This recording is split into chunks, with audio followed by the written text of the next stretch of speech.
Desculpa. É que aí eu lembro que quando dá 10, 15 minutos, o celular trava às vezes e desliga. E aí eu tenho que. E eu perco tudo que eu já falei. E é muito irritante ter que falar de novo, de novo e de novo. Sozinho olhando para um celular. Por isso que eu parei. Eu me lembrei e me deu um desespero. Então eu vou continuar do Faraó pra frente, tá bom? Obrigada pela compreensão, gente. Bom, vamos lá. O Faraó. Quem que é esse tal de Faraó? Faraó é o nome que a gente dá pro governante do Egito, tipo o imperador do Egito. Eu não vou ficar falando das fases da história do Egito, tá? Porque senão a gente vai ficar muito tempo falando de Egito. Então vamos falar do essencial aí do Egito. E quem se interessar, pode me procurar e aí eu passo uns vídeos, uma bibliografia extra aí para vocês, caso vocês tenham interesse. Bom, o faraó é o governante do egípcio. E a gente chama o tipo de governo que o faraó tem no Egito de teocracia. Quando a gente vê uma palavra que termina em cracia ou em crato, significa poder. E a palavrinha tel, T-E-O, tel, significa Deus. Então, um governo teocrático é um governo que está acontecendo ali em nome de Deus. Só que esse não é um governo que as pessoas achavam, as pessoas não acreditavam no Egito que o faraó era simplesmente um representante de Deus. Eles acreditavam que o faraó era um Deus. Era um Deus encarnado. E é por isso que ele tinha o direito de governar todos, ele era dono de todas as terras, ele era o chefe militar, ele que determinava os impostos, ele era o chefe religioso, obviamente, porque ele era um Deus na terra. Então, assim, o faraó era encarado como um Deus encarnado na terra.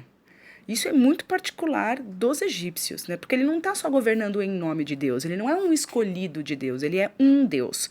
Vamos lembrar que os egípcios são politeístas, né? Então eles acreditavam em vários deuses e eles achavam que o faraó era uma forma de encarnação de um Deus que governava eles. Aqui eu tenho diferentes tipos de chapeuzinhos aí do faraó, só porque eu quero comentar que a história dos egípcios antigos é dividida em períodos, né? Você tem o período do Alto, do Baixo Egito, que é um período em que o território egípcio era dividido. Aí você vai ter a parte de união, então você vai ter 3 períodos da história egípcia em que você vai ter diferentes faraós aí que vão brigar e vão acabar unindo o território egípcio, né? E esse último chapeuzinho aí é quando o faraó está em guerra, né? Quando os egípcios estão em guerra. Os egípcios entravam menos em guerra do que parece nos filmes, né? Porque nos filmes parece que sempre tem uma múmia amaldiçoada e os egípcios estão em guerra com alguém escravizando alguém. E não é tão verdade. Os egípcios escravizavam muito menos do que os mesopotâmicos, que os gregos e os romanos que a gente vai estudar, tá? Muito bem, vamos continuar, falar um pouquinho da religião. Porque a religião egípcia é muito importante, porque, gente, eles acreditavam que o faraó era um deus, uma encarnação de um deus. Ou seja, a religião permeava a maneira como essas pessoas enxergavam a sociedade, enxergavam o mundo, né? O faraó é um deus e tudo que eles faziam tinham a ver com coisas religiosas, né? Então é importante a gente entender que eles eram politeístas, ou seja, acreditavam em vários deuses. Então eu coloquei alguns aqui de exemplo: Amon-Ra, Osíris, que é o deus que julgava a vida após a morte, que é um negócio muito peculiar também dos egípcios, que eu já vou explicar para vocês. Aí tem Ísis e tem o Horus. Então tem vários, né, deuses. Eu acho que eu coloquei alguns aqui, ó, de exemplo. Ai, meu Deus, é que no computador é tão bonitinho quando a gente dá aula assim na sala de aula, sabe? Falando de um por um, e aí eu tô aqui no meu celular falando sozinha, é ridículo. Eu preciso parar de reclamar disso. Bom, então aqui são alguns deuses da mitologia egípcia, né? E você vê que alguns desses deuses têm forma, ó, de animal. Tá vendo aqui o Horus? Ele tem a cabeça de um pássaro. Você vê aqui o Anubis, ele tem a cabeça de um lobinho, aí de um gatinho, né? Aliás, os egípcios adoravam gatinhos. Também quem não adora um gatinho, né, gente? Mas é sério, os egípcios adoravam os gatos. Assim, tem registros de múmias, né, de gatos. Enfim, aí fica o exemplo para vocês de 2 deuses, né, o Anubis e a Bastete, que essa sim, ó, carinha de gatinho, olha que gracinha. E a gente dá o nome disso de antropozoomórfico.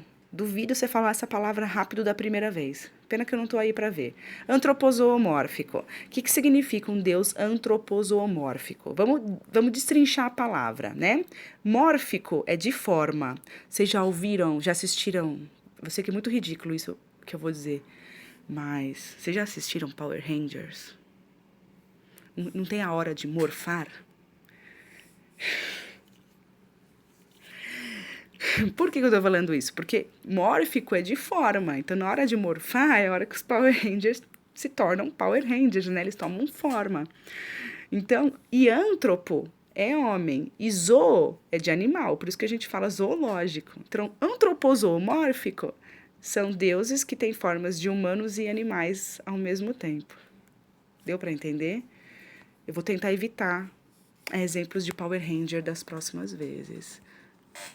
Falando em gatinho, que os egípcios adoravam, ó, quem tá aqui. Alô, oi, alunos. Ela não tá boa hoje. Muito bem. Esse lance da vida após a morte, ainda não deu 10 minutos. Esse lance da vida após a morte é muito importante para os egípcios, porque isso vai, tipo, explicar pra gente as questões das pirâmides e tudo mais.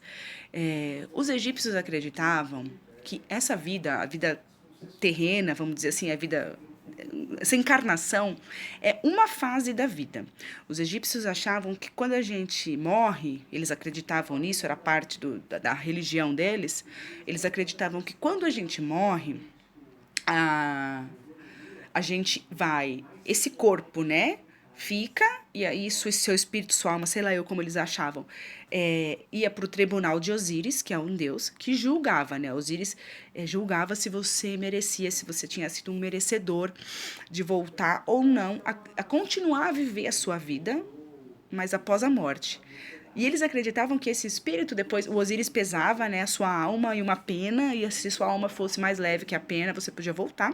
E aí você volta, só que você não ia, que nem a gente acha hoje em dia, as pessoas hoje em dia acreditam que você vai pro céu, sei lá eu pra onde você vai. Os egípcios acreditavam que essa alma, depois do julgamento lá no tribunal de Osíris, que essa alma voltaria pro corpo,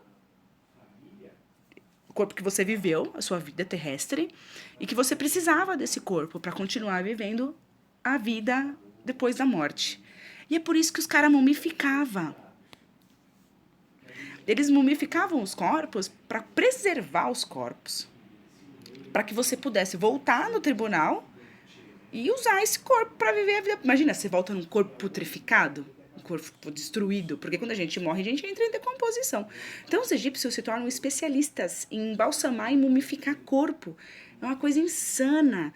E eles vão ficando cada vez melhor. Tanto que aí eles vão ter. A gente hoje em dia encontra múmias de, sei lá, 3, 4 mil anos atrás, em condições. Vou falar perfeito estado, porque é ridículo. Mas, assim, em condições, gente, incríveis, de tanto que eles melhoraram a técnica de mumificação. E eles mumificavam. E aí também, através das mumificações, você podia observar a diferença das classes sociais no Egito Antigo. Porque quando morria um egípcio rico, ou quando morria, tipo, o faraó, o cara era... Assim, demorava meses para preparar o corpo do cara, de tanta coisa que eles faziam para aquele corpo ficar preservado. Por outro lado, quando morria o Zé Ninguém, né? Morria um camponês qualquer, um ferreiro qualquer, aí era um pouquinho mais rápido, né? Esse embalsamamento aí era... E o enterro também, né? E aí que também vai nascer o lance da pirâmide. Mas a pirâmide eu falo daqui a pouco. Vamos falar da mumificação primeiro. Como que eles mumificavam o corpo? Os egípcios percebem que... tem algumas partes do corpo que apodrecem mais rápido que outras. O que é pior? Não sei se vocês já tiveram, né, o desprazer de ir a um velório na vida e vocês repararam que a pessoa tem algodão nos ouvidos, no nariz, né? Por que colocam algodão? Porque a parte dos nossos órgãos internos, assim, na região do abdômen e o cérebro, ele começa a putreficar muito rápido e ele fica líquido e aí começa a vazar. Por isso que os caras enfiam algodão até o... né, todos os seus orifícios, tá? Os caras põem algodão. Entenda como você quiser isso. Porque é isso mesmo. E aí eles põem todo aquele algodão pra não vazar. Imagina que horror você ir num velório, você já perdeu uma pessoa que você ama e aquela pessoa tá vazando líquido, é uma coisa horrível. Então, o que os egípcios percebem? Que para conservar o corpo, eles têm que tirar esses órgãos. Então, tudo aquilo que putrefica muito rápido, eles removem. Então, eles abriam o abdômen da pessoa, retiravam os órgãos internos da pessoa, tipo as vísceras e tal. Ixi, a bateria. Meu Deus, não dura nada. Enfim, eles tiravam os órgãos internos, tiravam as vísceras e tal. Os órgãos principais, o coração, o fígado, tal, os órgãos principais, eles guardavam em potinhos para a pessoa poder pegar quando ela voltasse da vida após a morte. Aí eles forravam o tórax com alguma coisa, com um material seco, fechavam essa pessoa.